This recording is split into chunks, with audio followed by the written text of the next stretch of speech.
We've had some awesome expert guests throughout this Tokyo Daily series, but I felt just one piece has been missing to really get to know the stories behind the Olympics. And I'm joined tonight by a Japanese local born and bred in Tokyo. He's here to talk about all things Olympics and all things COVID from a Japanese perspective. His name is Yoshi Kasahara. And Yoshi, thanks so much for coming on the show. Thank you for having me. Thank you. So, do you want to talk about the Olympics and the COVID-19? So that was a really, that was a big issue, and that was a really strange kind of way to start the Olympics. And people are not so happy about that. Maybe we can talk about that. Exactly. That's exactly what I've got you on the show to talk about. So I'll start with a very simple question. Do you think the Olympics should be happening? Actually, I think everyone was so happy when Tokyo was chosen as a kind of a 2020 Olympics before the COVID started. So after the pandemic, so people were worried, and then I think the Prime Minister Abe postponed 1 year. So I think the government and people thought that would be all right in 1 year. Maybe we didn't know. But actually, this year is even worse. So it's even worse. So and people are not so happy about that. Many people are against. But the government and IOC, International Olympic Committee. So those two, I think IOC and Japanese government kind of started. So and then people didn't say or didn't. I don't know. People actually protested, and people are so against, but the government didn't listen to us. I don't know why. So that was kind of happening. Yeah. So are the protests just about all these thousands and thousands of athletes coming in from overseas? That's the main That's right. core? Yeah. Okay. So we were surprised. Oh, they're coming, and then we were surprised. Wow, we've got to start. Because so many people came over to Japan and then to compete in the Olympics. So if he said no, and he'd be so sorry because they were ready. So that was just what we felt. So So I think there were over 11,000 athletes coming into Japan throughout the games, which is an incredible number, really. But why do you think the government has insisted and kept the games going? I think when the Olympic Games started, I think the COVID even went worse. So many more people were suffering from COVID-19. But I think maybe the reason was one of the reasons is IOC. IOC said, we can't stop now. So, and the secondary, probably money. I'm not sure. So, probably, because I don't know. So, I think the Prime Minister Abe, resigned because he was sick. He worked so hard. So, and then after that, Suga, Mr. Suga, took over it, and then he is a kind of he looks kind of a weak type of person, and then maybe someone is controlling him, or just maybe by himself, maybe wanted to do the business. But what I heard was, I don't know if it is true, but one of the dispatching companies in Japan, and it's one of the biggest, or maybe it's only the biggest one, Persona. The president of Persona, Hazel. So he's a really good businessman, and then he wanted to make money on the Olympics, and those companies really wanted to do the Olympics. So I thought, or people thought, maybe postpone 1 more year. So because vaccine shortage going around, so maybe 1 year would be much kind of easier to hold the Olympics, or maybe just not having it. Well, many people had that kind of feelings.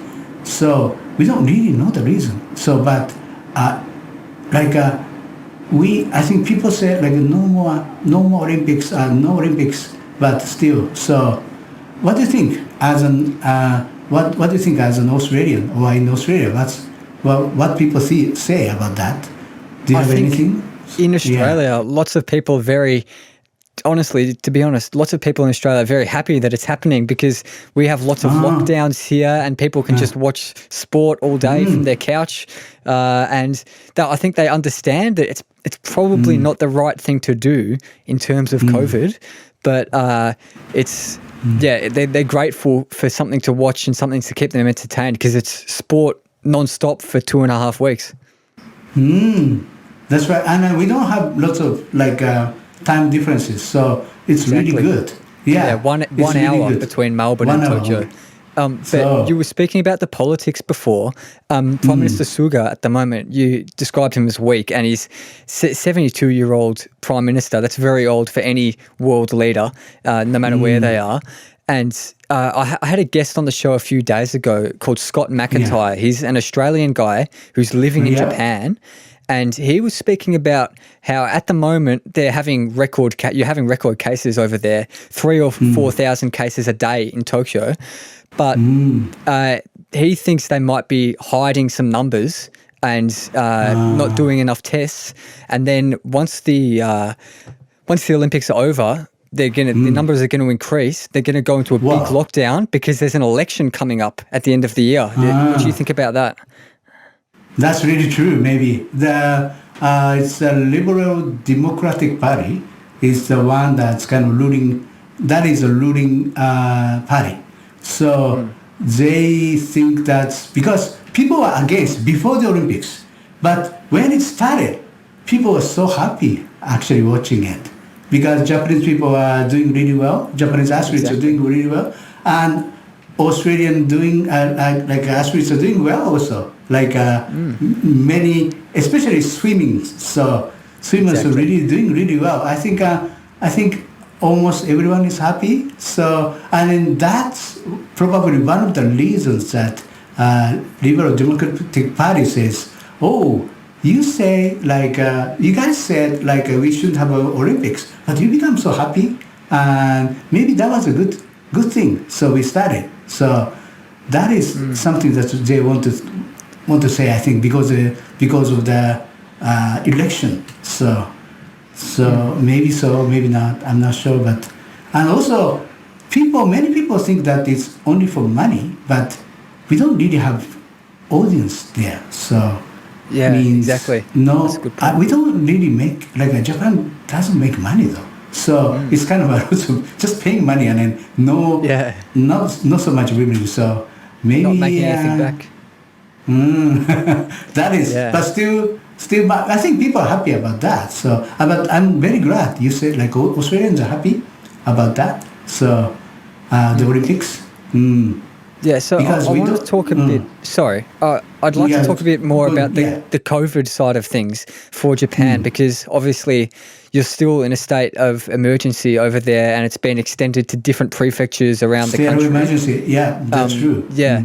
So you're living in Tokyo. I'm not sure if we mentioned that before, but I think there are 3,000 or 4,000 cases a day that are reported, but there are only 10, maybe 20,000 tests done every day. It's one of the biggest cities in the world. Not many tests. So for you personally, have you found it hard to, almost impossible to get a test when you need to have a test?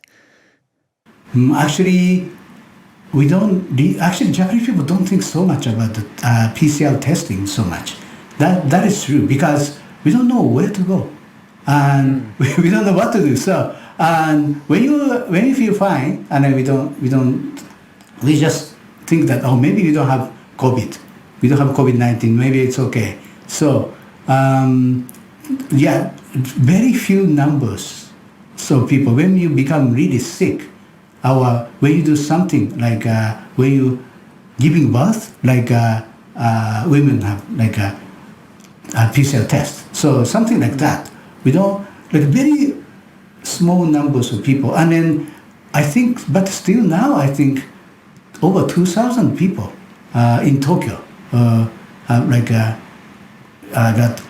COVID-19 every day. So I don't know if it is good. So and still so many numbers. So I'm not sure if it is good. And people, I think, don't know so much about PCR testing is really good. Or what do you think? In Australia, are there so many people taking that examination? That's in Australia. So Sydney, another city, the biggest city in Australia, they're in the middle of a big outbreak. It's not as big as Tokyo, but it's pretty big for an outbreak in Australia.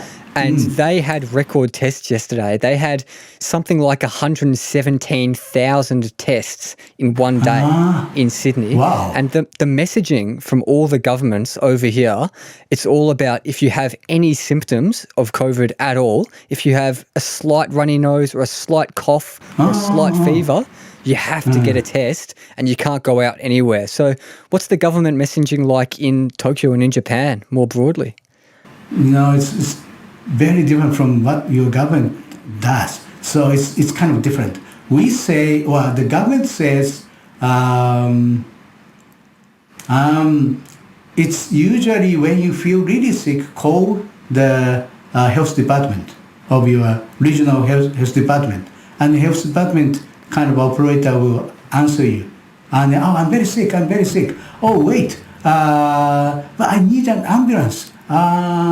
We don't know, so maybe you're not so sick or something. So just they classify people, and then probably 4 levels: basic, or just the beginning, and I think the intermediate or something, kind of in the middle with two levels, and then really bad. So recently, government says like only really bad people should be in the hospital, admitted to the hospital. Yeah.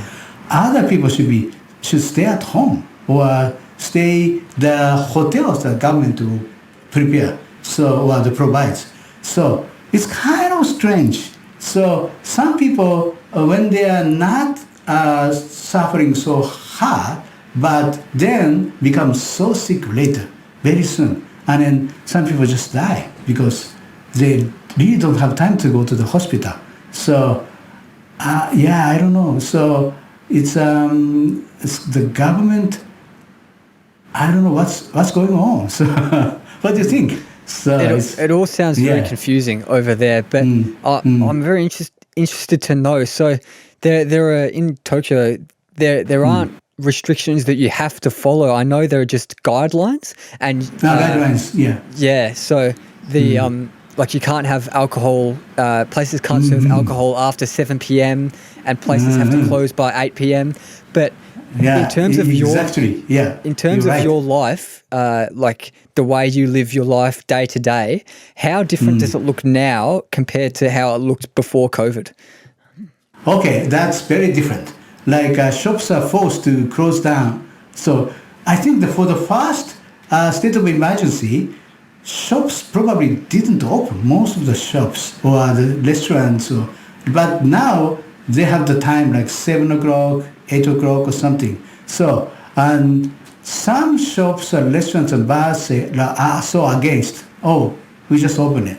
So, but now I think government is more strict about that. So people are kind of it's a kind of big argument. So, but we don't really go out for a drink. So it's really difficult. Shops are closed, and then some actually when the shop, one of the shops is open, so many people, and it's so dangerous. I think because so it's so congested and no barriers or nothing. So I think it's also a problem. So and people are not so happy because shop owners we can't continue our business because for the bars or the restaurants selling alcohol makes more money selling food. So they're not so happy about that.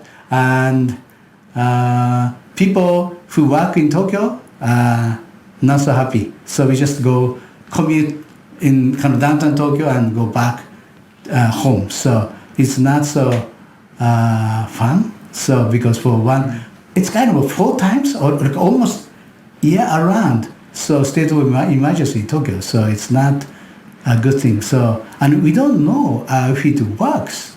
So, if you don't drink alcohol and then COVID goes away, I don't think it's true. So so mask. I understand the mask. So Japanese people like to wear mask. So people wear masks. Yeah. Even before COVID, lots of people in Japan wear masks. But what about your work? Do you? I don't know where you usually work. Do you usually work in an office? And are you working in office still at the moment? Yes, I work in my office, but it's close to my house, and I don't. Japanese people usually take trains, but I don't. I usually drive to work, so it's not a big problem. And then, but the change was like when you do something like seminars now become webinar, so seminars become webinars. So. For my business, it's not so bad, but still, when we have to do some dialogue programs, because I teach English, like one person, like, and then two people talk about something, and it's really difficult. So, because if one of them have the COVID and it's previous, so and then people say, it's a cluster, so it's not a good thing for us. So it's affecting my business, but it's not as bad as other people's business, I think. Yeah. Okay. What do you think in Australia? Yeah. Well, lots of people in Australia, because we have such strict rules about lockdowns. Whenever we have just like 1 or 5 or 10 cases, we go into strict lockdown. So there are some people who support that, and there are some people who say you have to let us free. We have to learn to live with the virus, and because it's not going to go away until we get everyone vaccinated. But I want to speak about vaccinations in Japan. The vaccination rate isn't great. It's better than Australia's. Japan is at 39.9% of people have had one dose, and 29.3% have had both doses. In Australia, only 15.4% of people have had both doses. So do you think the vaccine works? So, people are sometimes worried about that. Does it really work? First question. And then secondary is a side effect. So the side effect is really scary or something? People always talk about that. Yeah. So what do you think? Yeah. Well, what I think, I haven't been vaccinated yet. I haven't had either dose because the vaccine rollout here has been so bad. I haven't been able to have a dose yet. But in Japan, what's the common view? Are there lots of people who are against vaccinations, or are people willing to take it? I think majority of people are not against. I think people are happy to take kind of the shot. So I think maybe over 65 years old, like people, like elderly people, I think are almost finished. I think they're happy about that. And not very people die from the vaccination or anything. So, but people have, after that, people commonly have high fever, lots of pain, so lots of shoulder ache, so stiff shoulder, and I don't know, so become really sick. Especially the second after the second shot. That is a kind of common way, and that's something I'm a little bit worried about. So I got the ticket in the middle of June, so I can go to my regional doctor and take it. So, but I haven't done it. So I don't know. It's kind of, I'm a little bit scared about that. So, but my immune system maybe might kind of fight with those kind of a vaccine or something, vaccine. So that's what I'm worried. So, yeah. Yeah, on one hand, I understand fully why people are hesitant about it, because there have been people who have died, and there have been people who have been sick. Like almost everyone gets a little bit sick after they have a dose, but some people have died, and that's been just so unfortunate. But it's so, on the other hand, it is so unlikely for it to happen. But I do understand how people don't want to take that risk, even considering how unlikely it is. But I want to move off the vaccinations and onto the sports side of things regarding the Olympics. Yeah. So, like you said before, Japan are doing really well. I think at the moment they're second or third in the medal tally. So, are you personally watching much of the Olympics, and are most people watching the Olympics on TV? I think so. I think on TV, yes. Most people watching the games on TV. So, and people are so excited about watching it. Oh, Japan's doing really well. Wow, we are sad he didn't win the medal or something. Yeah. Yeah. Okay. That's in contrast. It's different to what other guests have said from Japan. But the people that are against the Olympics happening, are even they getting excited, or are they trying to ignore it? I think, we are against because of the COVID-19 prevailing, because of the pandemic. So we are worried. But, so it's still, we have that kind of idea, like, it's not a good thing. It's not good. So, but on the, at the same time, when Olympic started, so I was good. It was really good because athletes are doing, trying so hard, and we watch it every day and so happy, but it's kind of now it's a very different matter. So we are happy watching the games, Olympics, but also we are not so, we are kind of very sad, or we are very against what the COVID-19 is prevailing. So it's both happening. So I think people kind of are not so happy about our government. Government didn't explain us so before the COVID-19, before the Olympics. So that is something what people talk about. So yeah. So this government, they've been in power almost the whole time since World War II. They've been in power almost the whole time. So do you think there's any chance at all in this upcoming election that they lose power, they lose the election because of the way they've dealt with the Olympics and the way they've dealt with COVID-19? Yeah, that's really happening, I think. I think if people are, at the election, if people still kind of against, or people are still worried about it or opposed, so people don't vote for LDP, Liberal Democratic Party, and then other parties. But other parties, I don't know, we don't really know, because the Democratic Party, they, I think, took the control and they were ruling party for 3 or 4 years, and then Japan was not doing really well. The economy wasn't really good, and yeah, I think we also have a bad experience when we had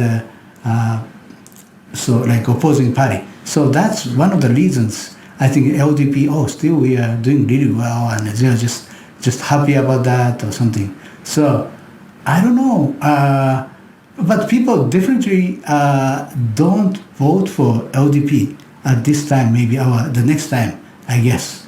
Okay, so for the listeners who don't know so much about Japanese politics, which is most of them, I imagine, LDP, the Liberal Democratic Party, are they more right-wing or more left-wing? Yeah, it's actually right-wing, right? Definitely. Okay. It's not a left-wing, so yeah, it's a right-wing party, so. Yeah, okay, that makes sense. But I promised we'd talk about the sport a bit, so I'll move back onto the sport. So, either one is fine. Yeah. One of the biggest superstars around the world from Japan is Naomi Osaka, but yes. So she's one of her parents is from Haiti. One of her parents is from Japan. She was born in Japan, but when she was 3 years old, she moved to America. So she hasn't really lived in Japan much at all. So how do people in Japan view her? Do they view her as a true Japanese person, or someone was born in Japan but then just kind of moved to America, not really one of our own? I don't think people think of her like a nationality so much, because Naomi Osaka is really a nice person and trying really hard. I think wherever she is from, we're happy about that. So I think many people are a big fan of her. So we don't really talk so much about her nationality. But because when she says like I'm Japanese and my mother's Japanese, and we're happy about that. So I think probably because she's so good. So because of her father's kind of descent. So because of that, so she's doing really well. But still, we are happy because she loves Japan, and I think we are happy about people. If people say like, oh, I like Japan, like, and I think we have nothing more about that. So if she says, oh, I don't like Japan, and I'm not Japanese or something, so we don't consider she as a Japanese, but she's happy. Oh, I'm Japanese, and I like Japanese people, and I'm half Japanese, and I'm from Japan, and people are happy about that. So, and that's probably the only thing. Yeah. Yeah, that's good to hear. Are there any? Is she the biggest sports person in Japan, or are there people who are close to her or bigger than her in Japan? Yeah, she's one of the most kind of famous and well known and one of the most popular athlete. But so we have who many are the other different ones? athletes. Okay. So not in the Olympics. The Shohei Ohtani. Have you heard of him? No. Shohei Ohtani is a World Baseball League in America. Okay. So right. he's like a monster. He does really well, and he's not a half Japanese. He's just a Japanese, but he does really well. Lots of if you don't know the baseball rules or something, not so understanding really well, but it's really good. And also we have Hashimoto, Mr. Hashimoto, who's a gymnastic. So he does gold medal, and then he does really well. He's only 19 years old. And also a girl, Ohashi, she won two gold medals. Yeah, Yui Ohashi. She got two gold medals, and it's amazing. And we talk about that kind of things, and we have some famous people, but Yui Ohashi wasn't really popular before Olympics. So because she was in Olympics and then two gold medals, and she's great. So that's kind of one of our feelings. So I think that's Australia. I think that's a very common thing for swimmers, because the Olympics are the biggest thing for swimming. It's the same with Australia. Yeah. Once you win a medal at the Olympics, you get really big. But if you don't, no one really knows who you are, because the Olympics is what everyone watches. No one watches the other swimming events. I'm guessing it's the same in Japan. Is that in right? Australia too? Yeah. But sometimes we hear world, any world competitions, and then someone is like we had like a Seto. Daya Seto or some other people, we are expecting, he's got gold medal or something, but he didn't do really well, like in the first place or something. So it depends. So some swimmers become really popular before Olympics, and then maybe they do really well, but they can't do really well after in the Olympics. So it depends. Yeah. So okay. Now, one more thing about the kind of crowds and the Olympics. So, Japan's or Tokyo especially, it's a very crowded place. There are lots of people. Shibuya Crossing is a famous one on the trains. It's crowded everywhere. So there are some people saying that maybe they should let like a few people, maybe a few hundred, into the stadiums for the Olympics and just spread them all out, because then if they're all spread out, they can't get COVID. Well, it's unlikely that they get COVID because they're so far away. Do you agree with that or no? That's a kind of good idea, because it's so congested in Tokyo. So I know maybe it's a good idea. So not only in Tokyo, maybe in other places. So but probably without the COVID-19, people are happy. So in different places, but so right now I think people are still worried about COVID. So maybe it's good. Maybe it's, I don't know. So because it's but anyway, fewer people. But now I think nowadays we don't have any audience. So it's a good thing probably. So not.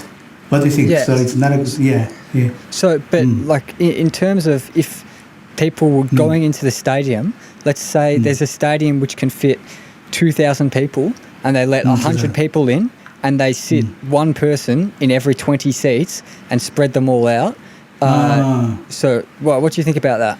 Do you think that would be a good idea? Just one person, 20 seats.